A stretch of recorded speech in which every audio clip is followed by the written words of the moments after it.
Hello മക്കളെ, നിങ്ങൾ തീർച്ചയായിട്ടും നിങ്ങളുടെ എക്സാമിനോട് അടുപ്പിച്ച് നല്ല ടെൻഷനിലൊക്കെ ആയിരിക്കും. തീർച്ചയായിട്ടും നിങ്ങൾ സൈലത്തിൻ്റെ എല്ലാവിധ ക്ലാസ്സുകളും ഇപ്പോൾ കണ്ടുകൊണ്ടിരിക്കുകയായിരിക്കും. അത് നിങ്ങൾക്ക് ഒരു പക്ഷേ കോൺഫിഡൻസ് കൂട്ടുന്നുണ്ടാവാം. അപ്പോൾ നമുക്ക് അമൈൻസിൽ നിന്നുള്ള ഒരു കിടിലൻ ക്വസ്റ്റ്യൻ ചെയ്ത് നോക്കാം. സാർ, ഇത് കിടിലൻ എന്ന് പറയാൻ കാരണം മറ്റൊന്നുമല്ല, ഇവിടെ നിങ്ങൾക്ക് കാണാൻ പറ്റും കൺവേർഷൻ ക്വസ്റ്റ്യൻ ആണ്. ഈ കൺവേർഷൻ ക്വസ്റ്റ്യൻസ് നമുക്ക് ചെയ്യാൻ പറ്റുന്നുണ്ടെങ്കിൽ തീർച്ചയായിട്ടും നമ്മൾ ഓർഗാനിക്കിൽ അത്യാവശ്യമൊക്കെ പഠിച്ചു എന്നാണ് അതിനർത്ഥം. ഇവിടെ മക്കൾ നോക്കിക്കേ, ഇവിടെ നമുക്ക് കാണാൻ പറ്റും ഒരു CH2 ഒരു അമൈനാണ് നമുക്ക് തന്നിട്ടുള്ളത്. ആ അമൈനെ നമ്മൾ എന്താക്കണം, ഒരു ബെൻസോയിക് ആസിഡ് ആക്കണം എന്നുള്ളതാണ് അവിടെ പറഞ്ഞിട്ടുള്ളത്. മക്കളെ, ഇത് ഫസ്റ്റ് ടൈം കാണുമ്പോൾ ഇത് ഏത് റിയാക്ഷനാണ്, നിങ്ങളുടെ റിയാക്ഷൻ നമ്മൾ പഠിച്ചിട്ടില്ലല്ലോ എന്നൊക്കെ നമുക്ക് തോന്നും. നമുക്കത് ജസ്റ്റ് സിമ്പിളായിട്ട് നമുക്ക് ചെയ്ത് നോക്കാം. മക്കൾ, ഒരിക്കലും ഒരു അമൈനെ ഡയറക്റ്റ് ആയിട്ട് ആസിഡ് ആക്കുന്ന ഒരു റിയാക്ഷനും ഇല്ല എന്നുള്ളതാണ് യാഥാർത്ഥ്യം. അപ്പോൾ ആദ്യം നമുക്ക് ആലോചിക്കാം, നമുക്ക് ആസിഡ് ആക്കാൻ എന്തിൽ നിന്നൊക്കെ നമുക്ക് ആസിഡ് പ്രിപ്പയർ ചെയ്യാൻ പറ്റും എന്ന് നമ്മൾ ആലോചിച്ച് കഴിഞ്ഞാൽ നമുക്ക് ആൽക്കഹോൾസിൽ നിന്നും നമുക്ക് എന്ത് ചെയ്യാം, ആസിഡ് ഉണ്ടാക്കാനായിട്ട് സാധിക്കും. സോ ആൽക്കഹോളിനെ നമ്മൾ ഓക്സിഡേഷൻ നടത്തിയാൽ, സ്ട്രോങ് ഓക്സിഡേഷൻ നടത്തിയാൽ നമുക്ക് എന്തുണ്ടാക്കാം, ആസിഡ് ഉണ്ടാക്കാം. അപ്പോൾ നമ്മൾ ആലോചിക്കേണ്ടത്, ഈ കാണുന്ന അമൈനെ നമുക്ക് എങ്ങനെയെങ്കിലും ആൽക്കഹോൾ ആക്കാൻ പറ്റുമോ? തീർച്ചയായിട്ടും പറ്റും.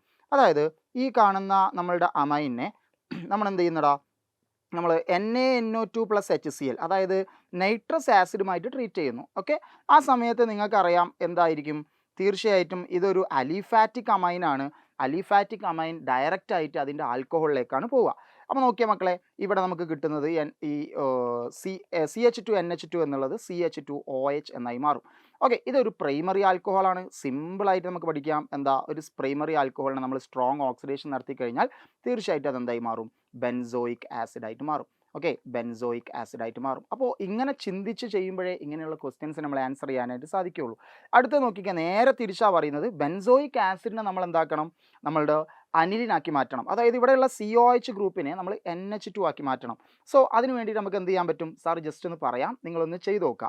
ആദ്യം ആസിഡിനെ നമ്മൾ അമൈഡ് ആക്കുക. ആസിഡിനെ അമൈഡ് ആക്കാൻ വേണ്ടി ഒന്നും ചെയ്യേണ്ട, അമോണിയ ചേർത്ത് ഹീറ്റ് ചെയ്താൽ മതി. ഓക്കെ, അപ്പം COOH എന്നുള്ളത് CONH2 എന്നായി മാറും. ഈ CONH2 എന്ന് പറഞ്ഞ അമൈഡിനെ നമ്മൾ അതിലുള്ള CO ഗ്രൂപ്പിനെ കട്ട് ചെയ്ത് NH2 മാത്രമാക്കാൻ ഹോഫ്മാൻ ബ്രോമൈഡ് ഡീഗ്രേഡേഷൻ ചെയ്താൽ മതി. അപ്പോൾ ഈ 2 സ്റ്റെപ്പായിരിക്കും ഒരു ബെൻസോയിക് ആസിഡിനെ അനിലിനാക്കാനുള്ള സ്റ്റെപ്പിൽ ഉണ്ടാവുക. ഇത് ഒരുപാട് തവണ റിപ്പീറ്റ് ചെയ്തിട്ട് പല രീതിയിൽ ചോദിച്ചിട്ടുള്ള 2 കൺവേർഷൻ ക്വസ്റ്റ്യൻസ് ആണ്. തീർച്ചയായിട്ടും 6-ാം തീയതി വൈകിട്ട് 7 മണിക്ക് സാർ അമൈൻസും അതേപോലെ ആൽഡിഹൈഡ് കീറ്റോൺ കാർബോക്സിലിക് ആസിഡ് എന്നുള്ള 2 ചാപ്റ്ററിലെ കിടിലൻ ക്വസ്റ്റ്യൻസുമായിട്ട് സാർ വരുന്നുണ്ട്.